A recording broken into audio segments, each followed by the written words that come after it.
Hello, my name is Ethan, and welcome back to another episode of Path of Exile Blight League. In this episode, we have a new pop filter. Let me know how you guys like the new pop filter. I'm able to talk a lot louder into the mic, and there's no popping. It's amazing. So today's episode, I plan to do a full-on build guide, full complete, everything about it, and this is the last final time I will update this build. I'm done with it. This is it. So this form of hitting as much strength as possible and trying to tank and mitigate through Spirit Offering in this whole thing, this is fully completed. It's fully successful all the way up to 1250 delve depth. Feels good, man. We have showcases of, look at how much I've cleared at 1250, okay? Like, I've gone everywhere except for the Lich. Basically what stopped me is a Harbinger encounter, a Beyond encounter, and this Lich. There's also a Nemesis up here that I was gonna hit a Nemesis Azerite Fisher, and I'm just done, dude. I'm done. Alright, enjoy the build guide. See you guys in a bit. Since I forgot to include this in the video, I'm going to add it before all the other clips because it honestly is probably the most important thing, and I forgot. And I feel like I forgot in another time that I told everyone about this build as well, and it was a big problem. So, the most important thing for this build, literally the core behind the whole survivability mechanic that we're using of the Cyclone Spirit Offering Desecrate thing, is Mistress of Sacrifice. Your offering skills also affect you, but they have 25% reduced effect on you. So this is the reason that the Spirit Offering affects you, and it's the reason you get the big giant shield. I need to explain this before the next clip of actually talking about the best and most required things of the build. Okay. I'll start this build guide off with the most important items in the build and the concepts behind it. So, the most important item in the build, hands down, is the Baron. The entire build is based around the Baron. So, because we get the Baron, we build tons of strength, and then this says that half of your strength is applied to your minions, 1 to number of maximum raised zombies per 300 strength, and with at least 1,000, you heal for 2% of damage dealt by your raised zombies. Okay, so basically your goal is to hit 1,000 strength, and then at 1,000 you get an extra 3 zombies and 500 strength added to your zombies. In our build, we went to 1,610. We could go to 1,800 very easily with, if you don't care about the minion chaos res, because you're not going to be delving, you could take out 2 of these chaos res jewels and replace them with 2 bronze, and you'll still have enough intelligence, and then you'll hit 1,800 strength. Okay, just wanted to go over that for anyone who wants 1,800 strength. The second most important thing with Baron is Shaper's Touch. So we use Shaper's Touch because for every 10 strength, you're going to increase the energy shield by 2%. What energy shield, you may be wondering? So the build concept is like this. Our survivability comes from this setup: Cyclone, Cast While Channeling, Desecrate, Spirit Offering. So when you Cyclone, every 0.7 seconds you're triggering Spirit Offering, and Spirit Offering is giving you this 2500 ES shield, resetted every time that you do it. And if you notice, if you take off the glove, it goes down. So the increased energy shield affects Spirit Offering. So if you see, without Shaper's Touch, we have 52. And we go to 1403, so we gain 1350. With the addition of Shaper's Touch with our 1600 strength, it goes to 2970. Absolutely insane how much extra ES we get from Shaper's Touch because of the strength. Very cool, very awesome, and should not be underestimated in the build. Then I'd say the next most important thing is these efficient trainings. They provide quite a lot of strength. If you notice, we have 1,610. This one is providing us 180 strength in the build.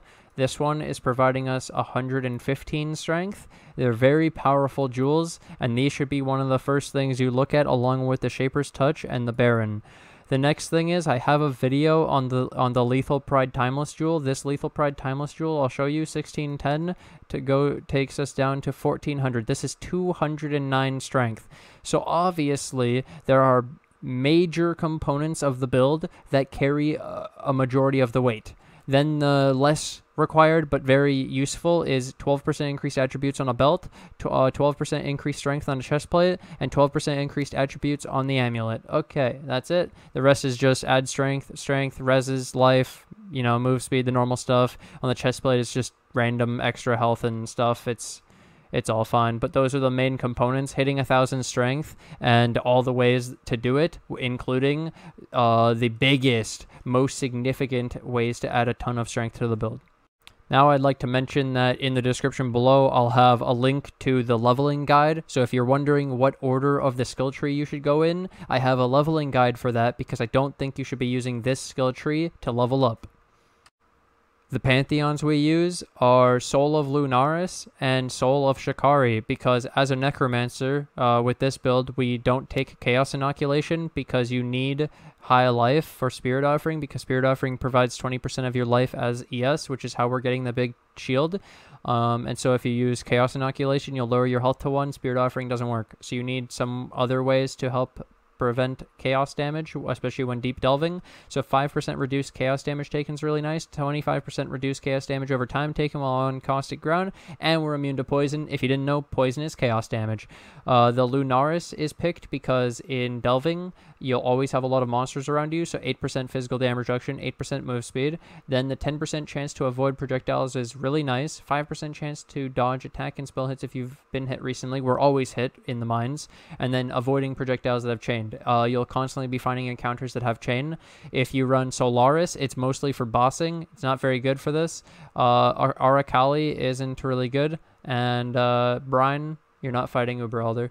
Okay, the other options for minor is you could take Gruthkul because 5% extra physical damage reduction isn't bad and the attack speed slow is not bad. And you can take Tuko Hama if you don't move. If you don't want to move and you just want to stand still, you can take Tuko Hama and have the extra additional physical damage reduction because you're stationary. You could also then take Arctic Armor and all this other stationary stuff if you wanted. Those are the Pantheons. Gem links for the main weapon for our zombies. We use a raised zombie, we use minion damage, we use feeding frenzy, empower 4, multi-strike, and melee physical damage support. You can replace melee physical damage support with fortify to give more defensive nature to your zombies. You can give meat shield instead of feeding frenzy, and you can give minion life instead of minion damage. Those are your options for your weapon. The helmet is pretty set in stone. We use raised specters. Our specters are I'll do that after. Okay, so the gem links for the helmet is raised specter, animate guardian, minion life, and then blood magic. I'll explain that in the section about actually. So the race specters we use are Host Chieftain and Carnage Chieftain. They generate power and frenzy charges, respectively. They have really high mana cost and cooldown, so you can bypass this using blood magic, so they will spam their abilities, so you'll constantly be keeping up your frenzy and power charges. And then we use minion life. You can also use meat shield. Instead of minion life, but I find that it messes up their aggro and they stop doing their attack as often as you would want. Their radius, their AoE becomes worse, and so you can also trade out blood magic for meat shield if they're dying. In the glove, it doesn't. These ones you could have it backwards. You don't have to have this in the glove. You could have the Cyclone set up in the glove. So it's hatred, generosity support, war banner, and summon SkitterBots. So these are just the best DPS auras that I could use based on their reserve amount compared to how much damage they actually add to the build. This is with elemental equilibrium, applying lightning damage with our craft on our ring for our Cyclone. So to apply elemental equilibrium to affect the hatred, you have to Cyclone the monster, just in case you didn't understand why hatred's better. The other options, there's a million of them. You could run Purity of Elements, Purity of Fire, Purity of Ice, Purity of Lightning. You could run Determination. You can run Flesh and Stone. You can pretty much run any auras you want. These are just the ones I'm using, and I recommend for damage. If you were trying to go physical, you could run Pride and different curses. If you're running the Chaos one, you could run Despair, and I don't remember what an aura is for it. Anyways, the links in our boots is Cyclone, Castle Channeling, Desecrate, Spirit Offering. This is our survivability setup. This fucks up all, screws over all degens and stuff, except for obviously chaos damage. Then in our ring, we have Flame Dash unsupported. Our chest plate's pretty cool. We use level 20 cast when damage taken. This doesn't need 20% quality. It triggers Desecrate, Temporal Chains, Enfeeble, Spirit Offering, and Molten Shell. So the chestplate has +1 curse, so we can apply 2 curses. We can apply Enfeeble and Temp Chain, so whichever monster triggers this cast when damage taken is going to get affected by these two. And it will also get a Desecrate Spirit Offering, which should reset our shield. And then we also gain a shield based on our armor.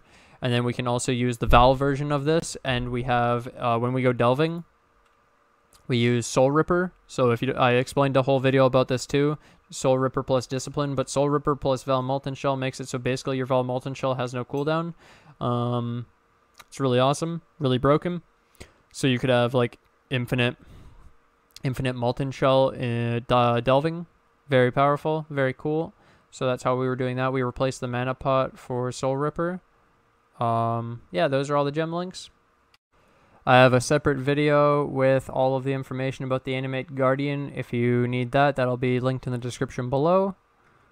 Time to explain each piece of gear in the build. So the weapon, we were looking for +1 to socketed gems and maim, and then we craft the +2 to socketed support gems, minion damage, and minion attack speed. This is pretty much the best weapon we could possibly have in the build for damage, from what I've seen. Alternatives are just simpler versions of this where you only have like one of the mods or whatever, or just the craft of +2 to level of socketed support gems, etc. You don't have to have this to do all the damage. It's just that it's really nice for the level of your raised zombie. Like we get this to 30 in the build. The chest plate's main priority is 12% increased strength. You just need an Elder base 83 to get this. The rest is bonus. You can craft 6% increased attributes, which is better than the 50 strength from the chestplate if you tried to roll it yourself. The amulet is 12% increased attributes and strength. That's really all you're looking for. The amulet, the rings, chaos res and strength, really all you're looking for. Boots, if you can, move speed, chaos res, strength.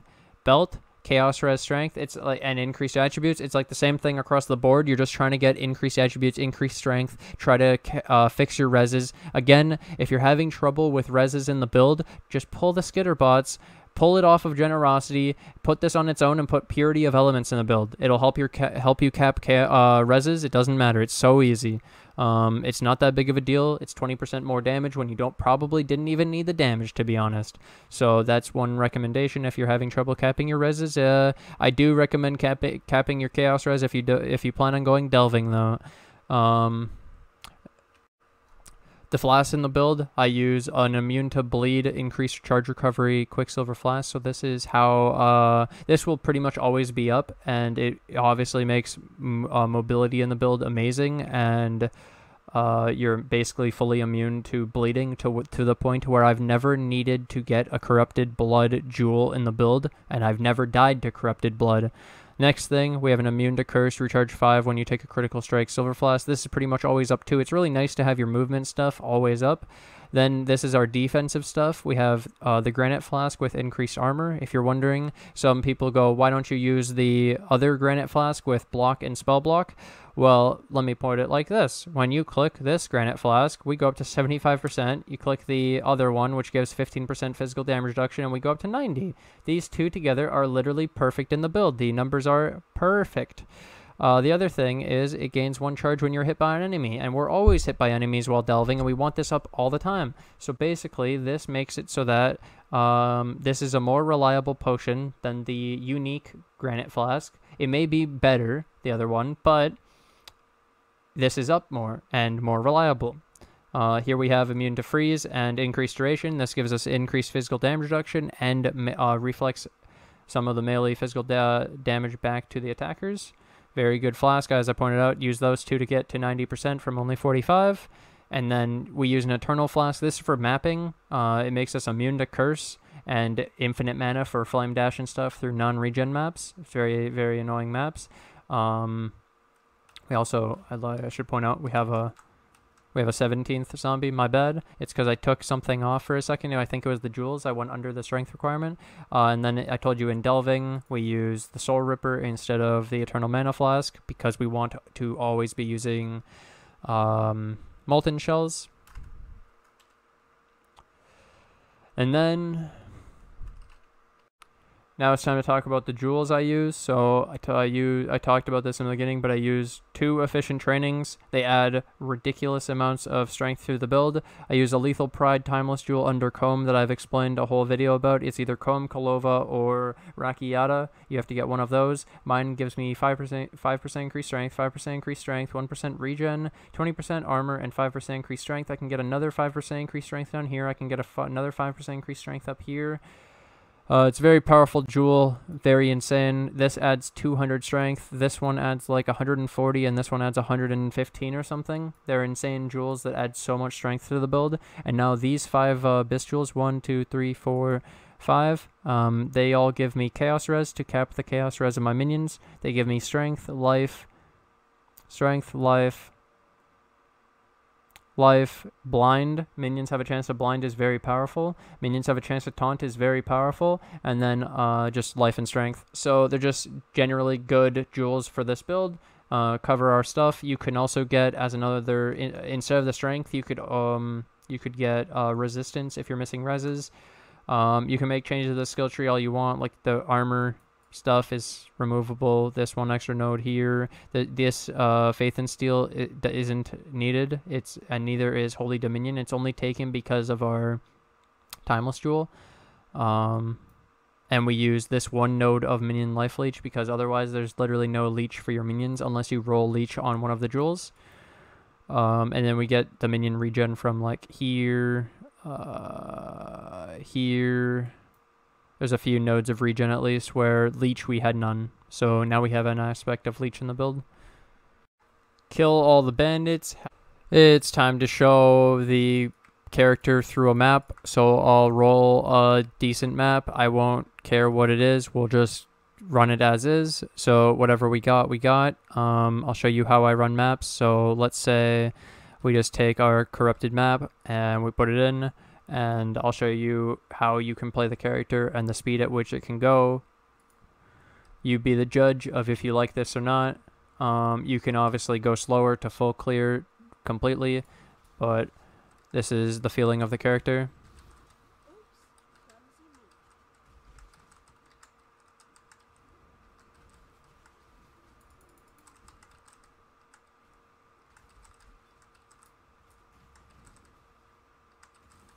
You can add Convocation to the build. Wow, we actually hit one of those. Okay, well now I get to just run through the map.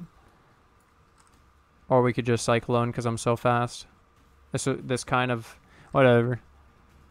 This is kind of bogus.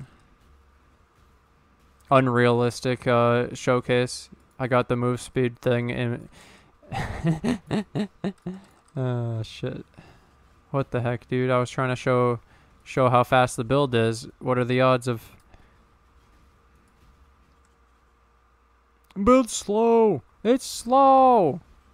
True.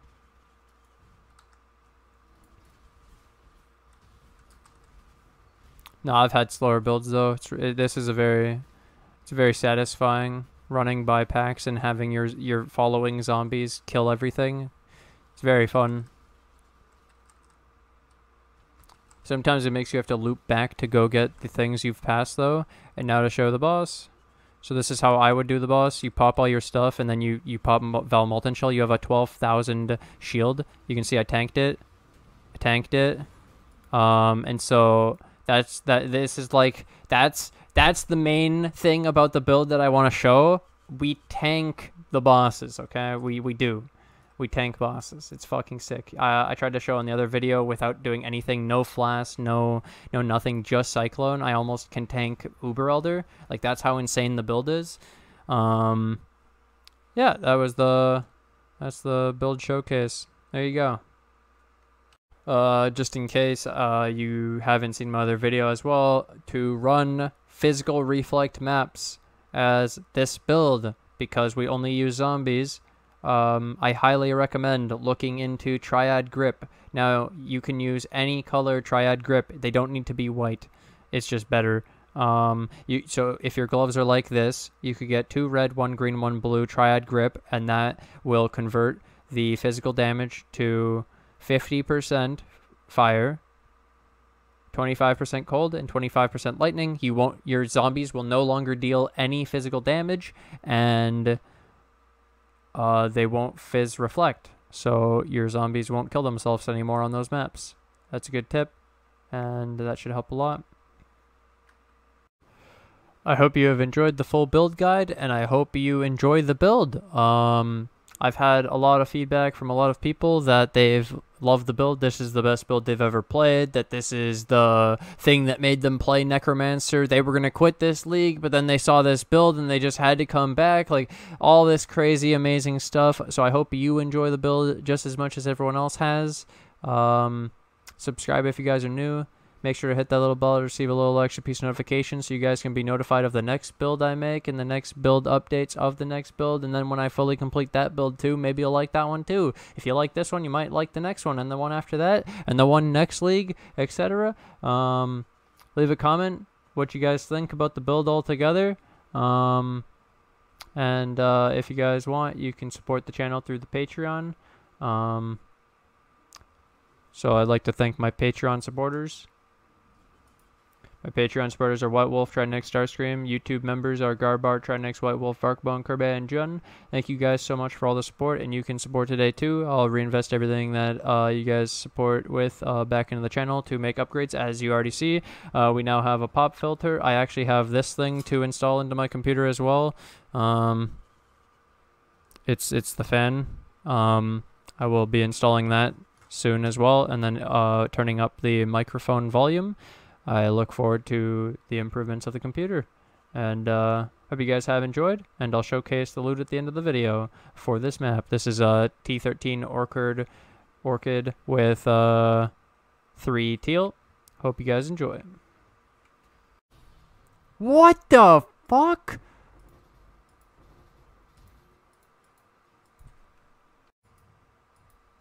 Oh shit.